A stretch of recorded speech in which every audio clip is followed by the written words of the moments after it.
Hello, beautiful soul. Welcome to your sleep story. I am Theresa Noye, your radical self-love coach. I work with high-achieving women who typically put themselves last to love themselves enough to put themselves first. You deserve to love, cherish, and honor yourself without guilt because your well-being matters. It gives me great joy to be the voice that guides you into a restful sleep tonight. You are so deeply loved. Your existence is the proof. Before we begin tonight's sleep story, let's start with a relaxation session. I'm going to count down from 10 to 1, and as I do, allow yourself to let go more and more. 10. Feel the support beneath you, the support of your bed, the floor, and the earth beneath. Imagine the warm sand of a beautiful beach cradling you, holding you with the earth's gentle strength. Allow that certainty, that solidity to enable you to release a little more, to sink into this moment a bit more. 9. You are safe. All is well. Allow my voice to be a point of safety for you. Allow my voice to be an anchor that keeps you in a safe space. Know that my voice will only ever bring you into safe places. Feel into your body now. Notice where you might be holding tension. Maybe your feet, your hands, your face, or your belly. Just release it all. Your body has worked hard for you today. It's time for it to rest. It deserves rest. 8. Today is done. Whatever has been, has been. Whatever will be, will be. All you have is now. So thoughts about the day that just was, or days that are to come, don't serve you right now. Allow that realization to enable you to settle into this moment more. 7. This is your moment. You have nowhere to be, nowhere to go. The only place you need to be is here, enjoying this cozy sleep story and the sound of my voice. You deserve it. 6. You deserve it. You deserve rest. You deserve sleep. You deserve to be here. Allow that fact to help you let go a little more. 5. Perhaps allow yourself to feel a little gratitude now. Gratitude for this moment. Gratitude for the ability to rest.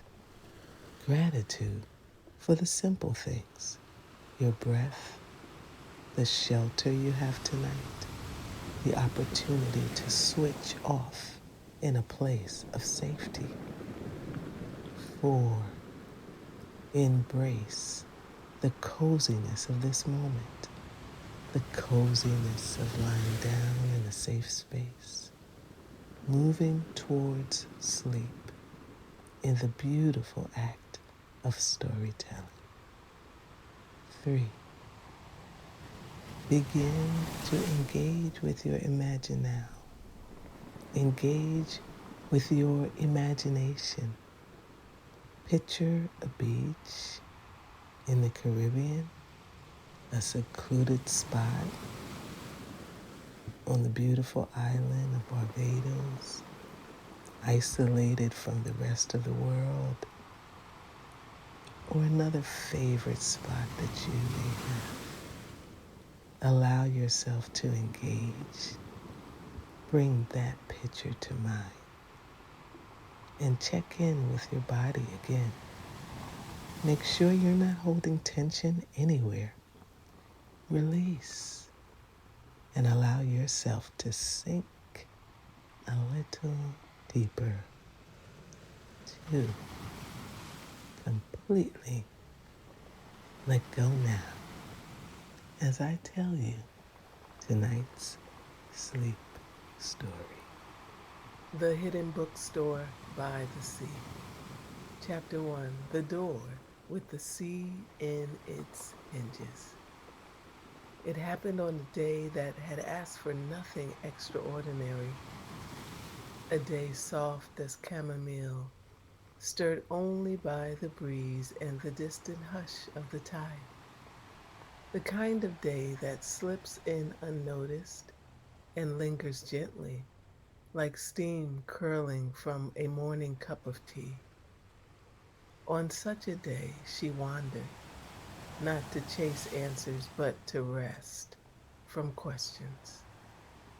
Her name was Celia, a woman made of light and structure, calendars and care, always arriving early, always holding the world upright.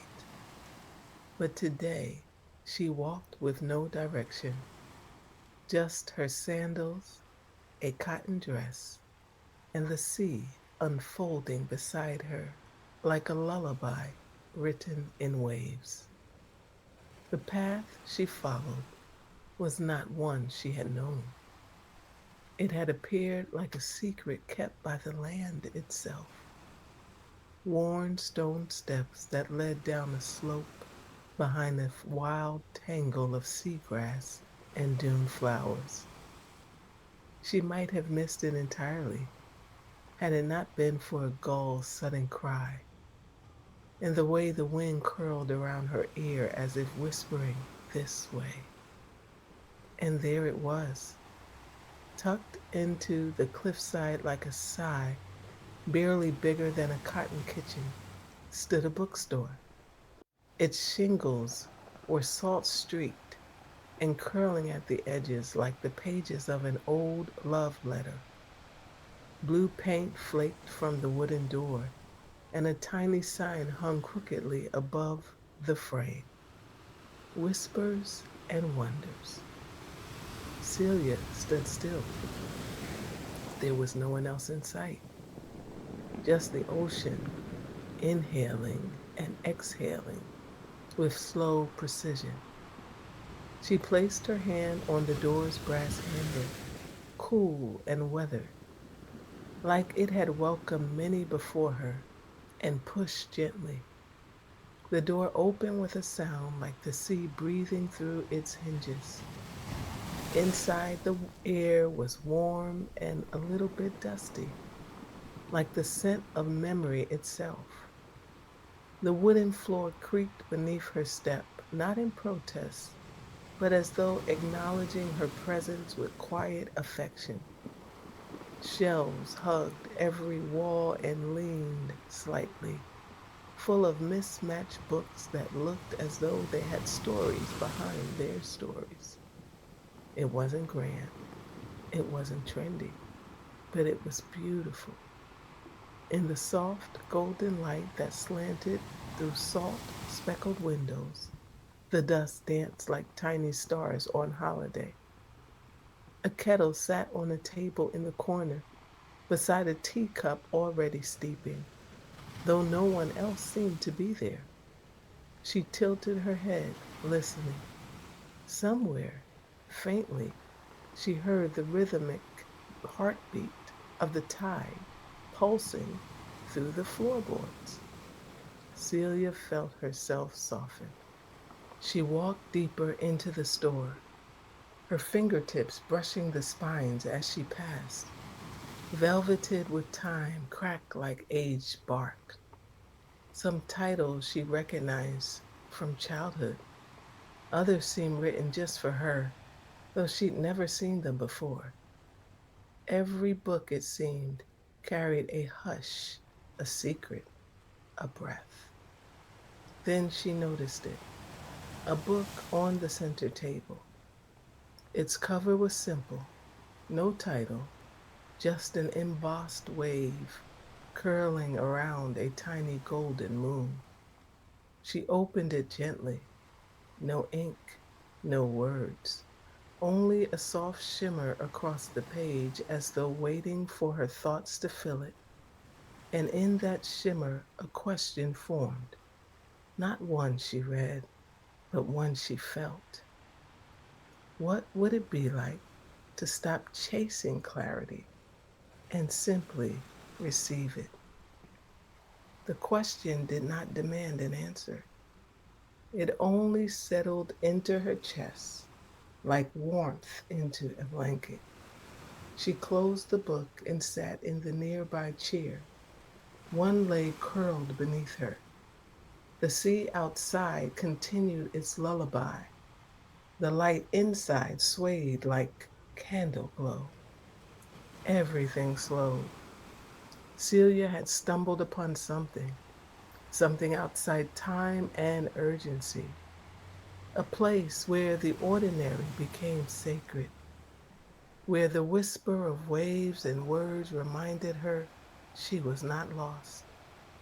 She had perhaps just now arrived, and the door behind her remained open. Chapter 2, Shelves That Breathe. Celia sat a little longer, her fingers resting lightly on the untitled book, the one that asked no questions aloud but stirred something soft and spacious within her. The kind of stir that didn't beckon action, only stillness. The kind of shift that comes when a cloud moves and light gently spills over a part of the world that had forgotten it was beautiful. The chair beneath her creaked like an old friend, adjusting its arms for comfort.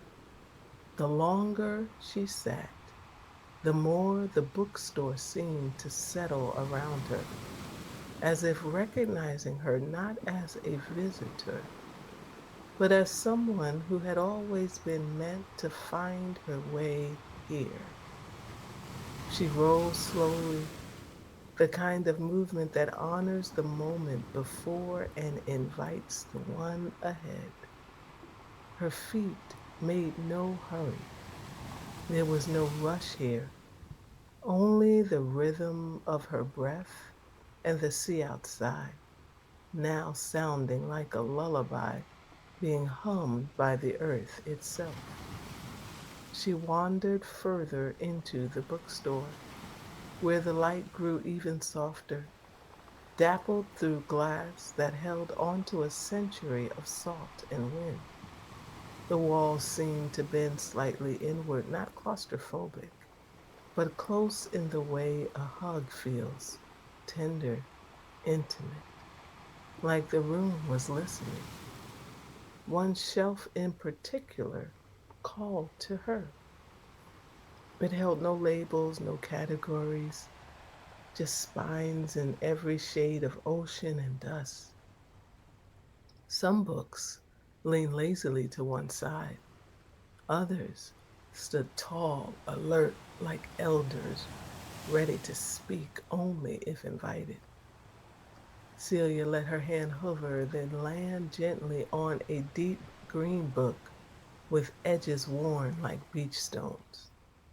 When she opened it, a small slip of paper fell out. It fluttered like a leaf, landing softly at her feet. She picked it up. The answer isn't far away. It's already whispering.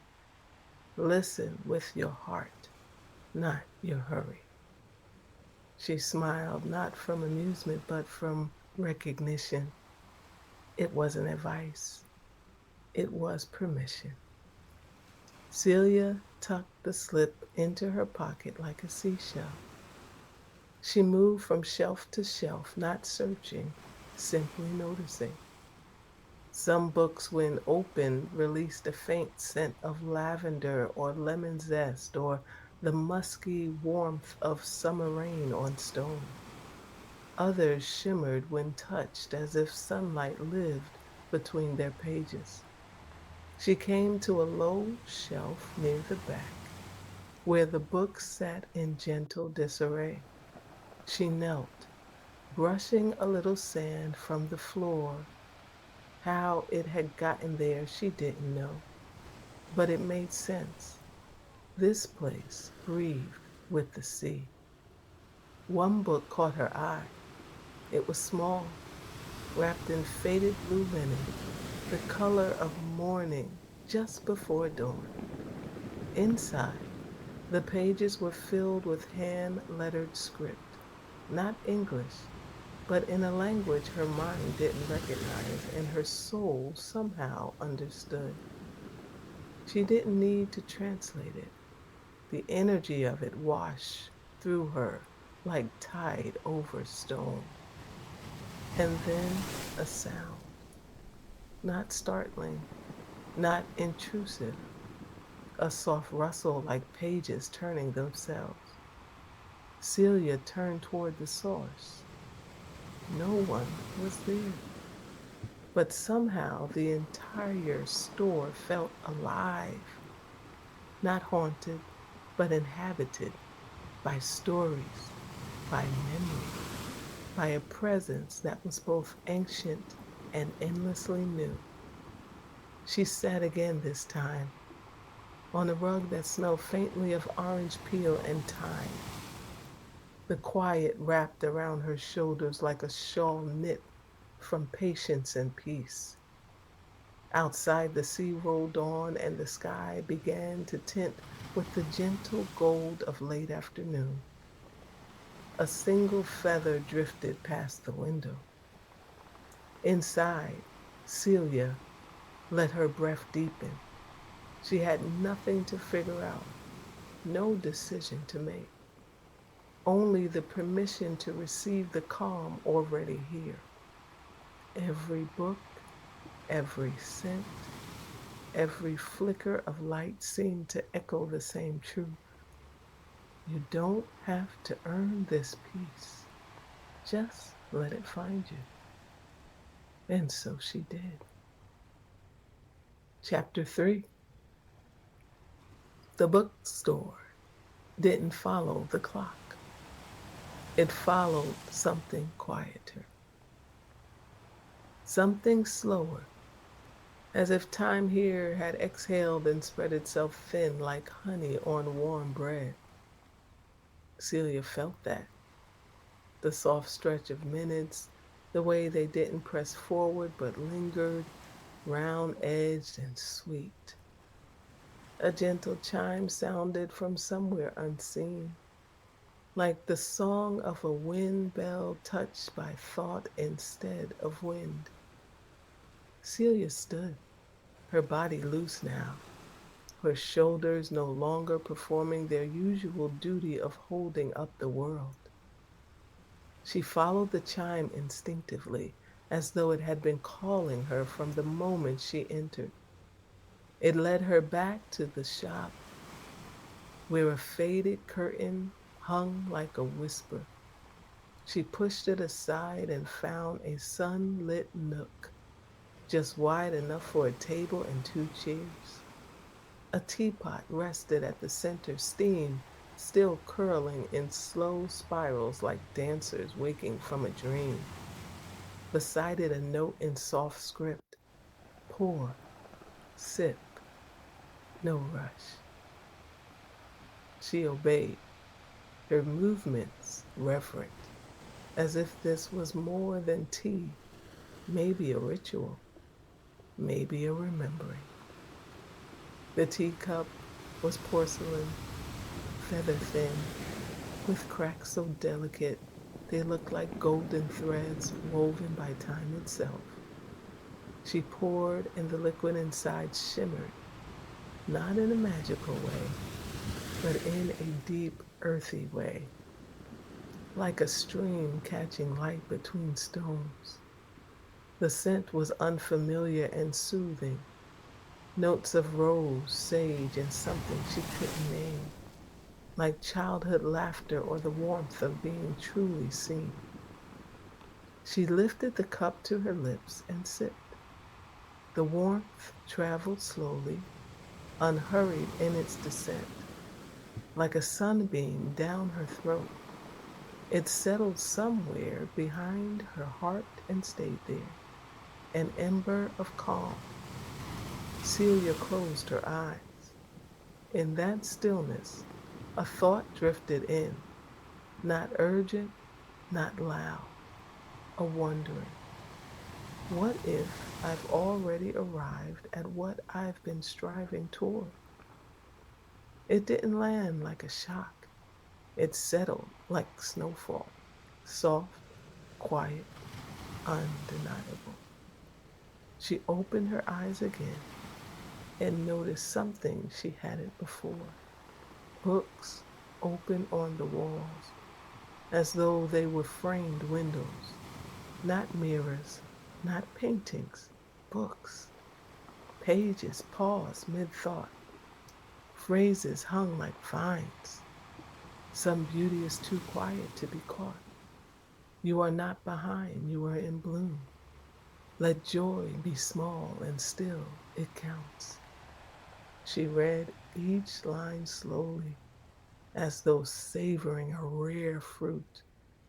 Each sentence felt like a hand placed gently on her back, not pushing, just resting, offering presence. The tea remained warm in her hand. She didn't feel the need to check a phone or respond to a text. There was nothing to manage, no task waiting, no identity to perform, only breath, only being. And in that calm, the edges of her life began to soften.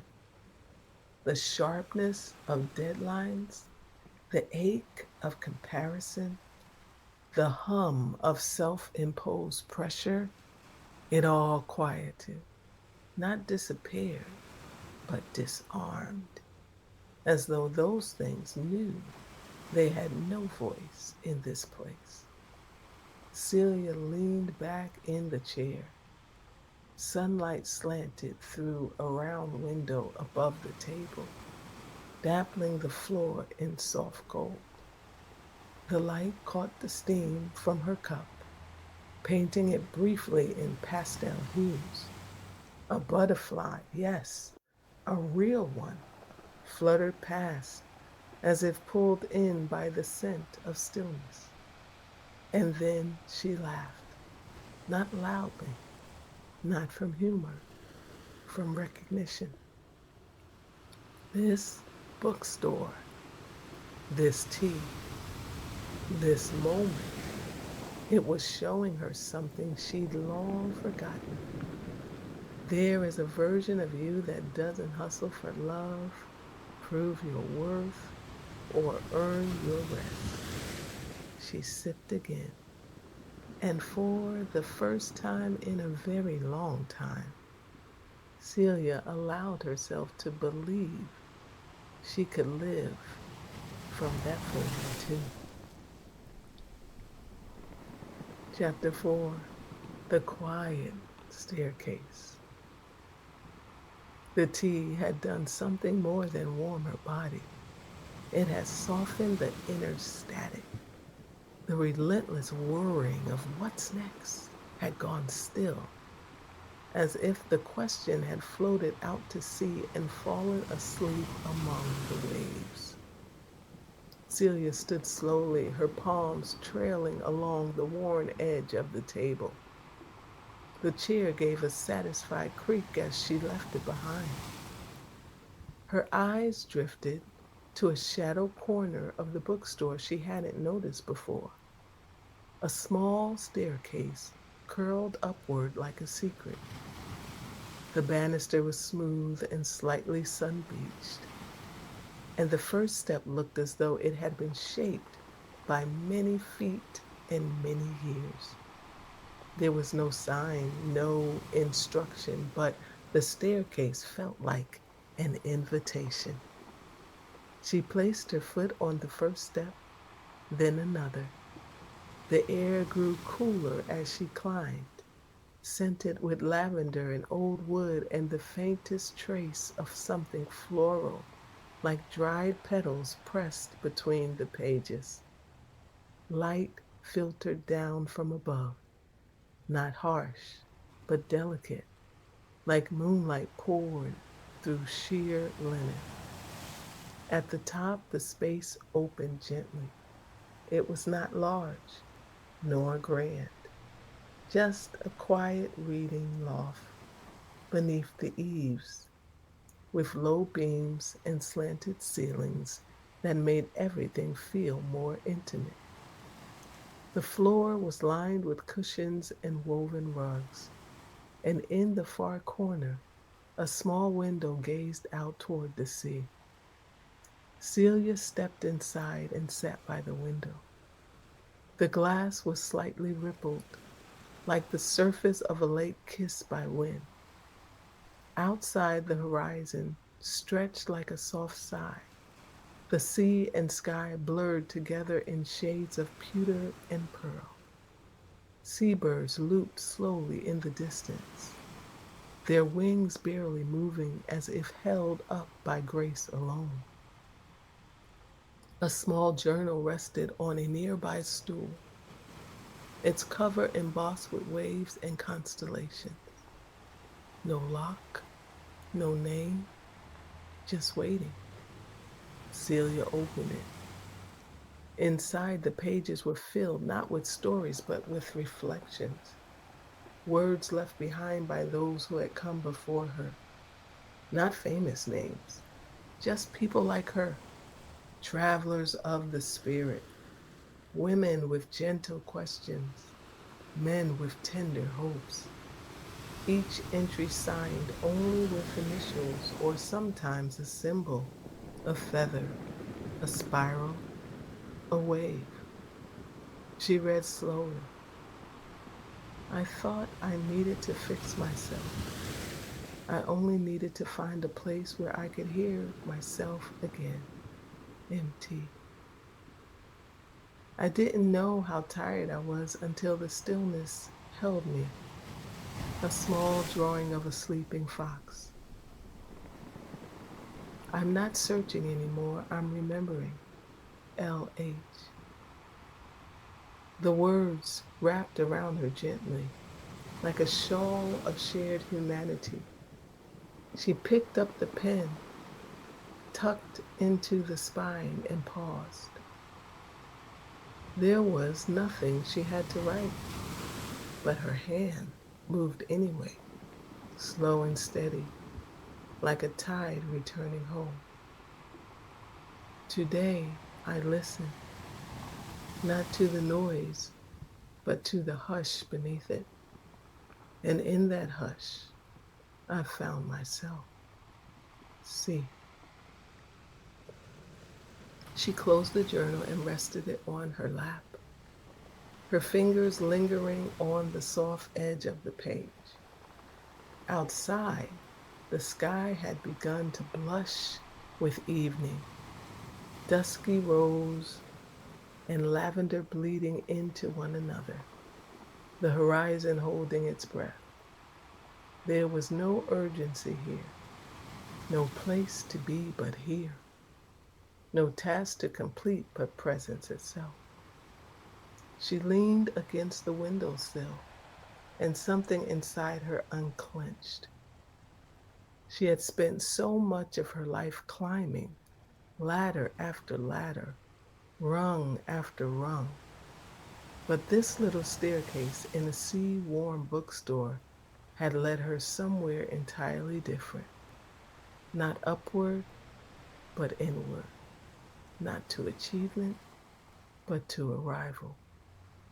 She watched the sea begin to shimmer beneath the setting sun, and a single line rose in her mind. not from a book, but from her own spirit. Peace is not the prize, it is the path. And so she stayed a little longer, just breathing, just being, letting the hush hold her. Chapter 5. The Room That Remembers. As dusk wove itself across the windows, Celia rose from the reading loft with a calm that felt earned not through effort, but through surrender. She stepped lightly down the spiral staircase, each tread feeling more like a return than a departure. The hush of the shop welcomed her again like an embrace, familiar now, as if the books had learned her name. The shelves had shifted somehow, not in their shape or order, but in the way she saw them. They no longer looked like objects holding knowledge. They looked like companions, soft-spined witnesses to the sacredness of ordinary things. As she walked, she noticed a narrow hallway near the front desk. A warm light flickered from the end of it, as if a candle had been lit just moments before she arrived. Drawn in, she followed. At the end of the hallway, a door stood ajar.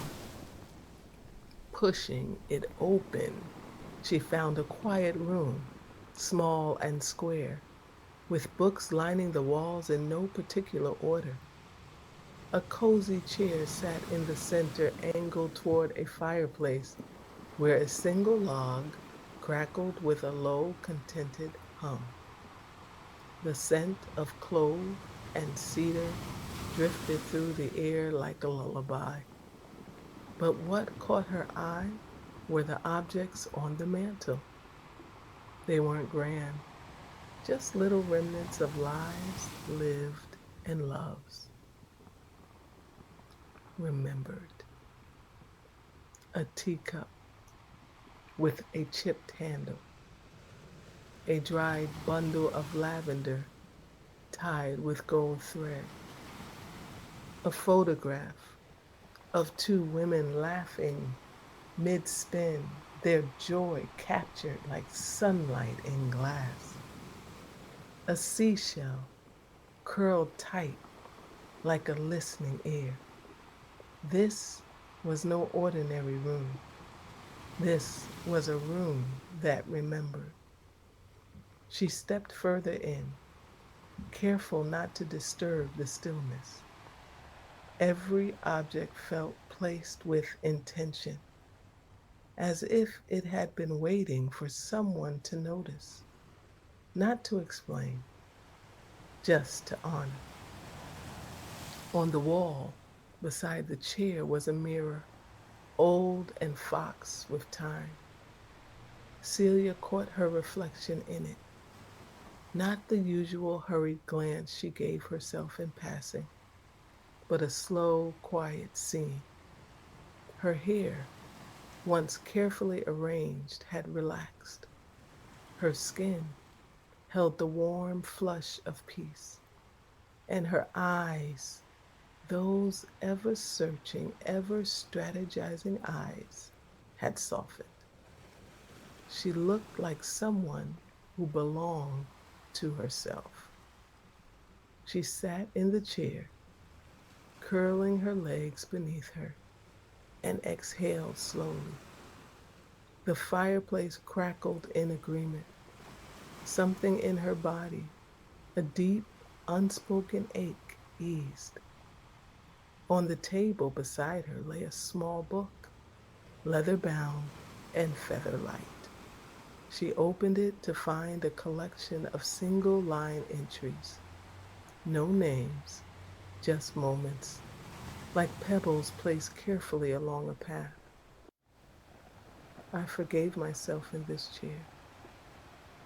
My mother's voice returned to me here in kindness. I remember joy doesn't have to be loud. She turned the pages slowly, like she was turning through the soft layers of her own spirit. Each line offered a reflection of what was possible when life pauses long enough to listen. She closed the book gently and sat back. No need to write this time. The moment was already written in her, not with pen and ink, but with awareness. The fire burned low and steady. The room steeped in memory seemed to hum with quiet wisdom. You don't have to carry everything, the space seemed to say. You just have to be willing to set it down for a while. Celia closed her eyes. The flicker of flame painted warmth across her lids. She imagined herself not as the doer, the planner, the one who always knew the next step, but as the beloved guest of a quiet evening in a bookstore that breathed with the sea. The wind outside had picked up, but the walls held steady. And inside, within her and around her, there was only calm, not the calm of escape, the calm of return to breath, to stillness, to the version of herself that didn't need to prove, only to be. Chapter 6. When the light leans in. The fire had dimmed to a soft glow, casting golden shadows on the wooden floor, like warm memories stretching out for one last embrace. Celia rose slowly from the chair, her body relaxed, her spirit full in the way of a deep breath fills the lungs after holding too much for too long. The room released her gently, like a hand unclasping. She walked back through the narrow hallway, past the shelves that now felt like old friends, past the staircase where stillness lived in every step. The bookstore was quieter now, though not silent. It pulsed with a kind of contentment, like the sea after the tide has rolled out and left behind tiny treasures in its wake. Celia returned to the front of the store and found herself standing once more by the door. But she didn't reach for the handle. Not yet. Something in her wanted to stay a little longer, not because she was avoiding life, but because she had finally remembered how to feel it. The light outside had shifted into the color of farewells, a soft indigo with streaks of coral fading into the horizon. The ocean whispered against the rocks, not with urgency, but with devotion. Its steady breath like a blessing for anyone quiet enough to hear it. She turned back and looked once more at the bookstore. Every corner held a part of her now. The tea that reminded her rest could be sacred. The journal that showed her reflection without asking for polish. The fireplace that invited her to loosen her grip on what she carried. And the books. Oh, the books. None had tried to teach her anything. They had simply offered their presence, soft, steady, unassuming, just like the wisdom she so often chased in louder places.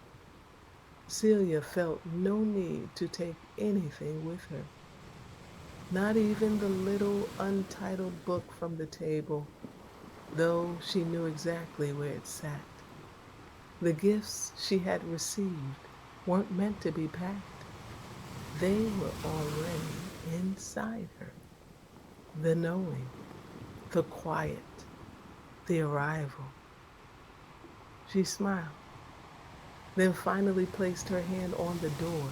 The brass knob was cool to the touch, its texture familiar now, like a stone warmed by the sun and then left to rest in shade. The door opened just as it had before, with the soft exhale of wood and sea air, as if the store itself was sighing in blessing. Outside, the stars had begun to arrive, one by one, without hurry. They didn't announce themselves, they simply appeared, as if the sky had remembered how to glitter. Celia stepped into the evening. The wind kissed her cheeks and pulled gently at her dress, and she let it. The path she'd come down earlier was still there, waiting, but she knew now the real path was the one she'd uncovered inside herself. The bookstore stood quietly behind her, nestled in the cliffside like it had always been part of the earth, as ancient as the tide, as necessary as breath. It didn't need to call her back. It had already left something with her. She walked along the shoreline, the sand cool and powdery beneath her feet. And as she did, a thought rose, not loud, not sharp, just true. This peace is mine to return to, not just here, everywhere I go.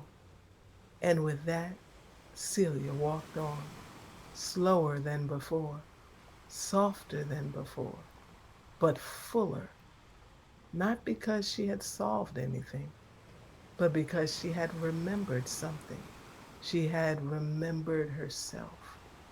And somewhere in the sea worn bookstore by the cliffs, a book closed itself softly, then waited patiently for the next woman to arrive.